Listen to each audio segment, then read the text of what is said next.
লিপি বীর্তক নিয়ে রাজ্যের বিভিন্ন স্থানে অবরোধ শুরু।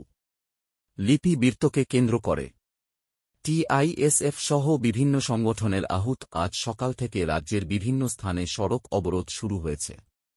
সদর উত্তরের হেজামারা এলাকায় মোহনপুর খোয়াই সড়কের উপর রাস্তার উপর গাছ ফেলে অবরোধ করা হয়েছে। এখানে তিপ্রা মথা দলের নেতা তথা এডিসি শিক্ষা বিভাগের নির্বাহী সদস্য রবীন্দ্র দেববর্মা নেতৃত্ব দিচ্ছেন।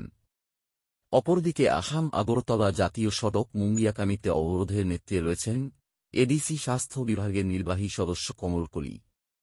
তিপ্রা মথা দলের স্লোগান দেয়া হয়। সড়ক অবরোধের ফলে রাজ্যের যোগাযোগ ব্যবস্থা সকাল থেকে ভেঙে পড়েছে। অবরোধকারীদেরকে হঠিয়ে সড়ক সজ রাখতে রাজ্য প্রশাসন থেকে সকাল 7টা পর্যন্ত কোন ধরনের উদ্যোগ নেওয়া হয়নি।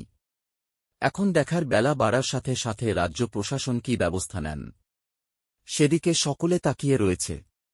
উল্লেখ্য, ত্রিপুরা মধ্যশিক্ষা পর্ষদ পরিচালিত মাধ্যমিক পরীক্ষায় রোমান হরফে ককবরক ভাষা লিপি ব্যবহার করা যাবে না বলে জানিয়েছিলেন। তিপ্রা মথা দল সহ বিভিন্ন জনজাতি ছাত্র সংগঠন দাবি রোমান হরফে লেখা সুযোগ দিয়ে হবে। সেই দাবি কার্যকর করতে আজ থেকে অনির্দিষ্টকালের জন্য সড়ক অবরোধের ডাক দেয়া হয়েছে। রাজ্যের ৩-৬টি থানা এলাকার ৫-১টি জায়গায় সড়ক ও রেল অবরোধ করা হয়েছে। এক কথায় রাজ্যের এক প্রান্ত থেকে অপর প্রান্তে যোগাযোগ ব্যবস্থা ভেঙে পড়েছে।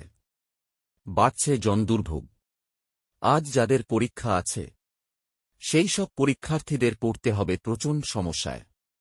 এই অবরোধের আওতামুক্ত রাখা হয়েছে বিয়ের গাড়ি, অ্যাম্বুলেন্স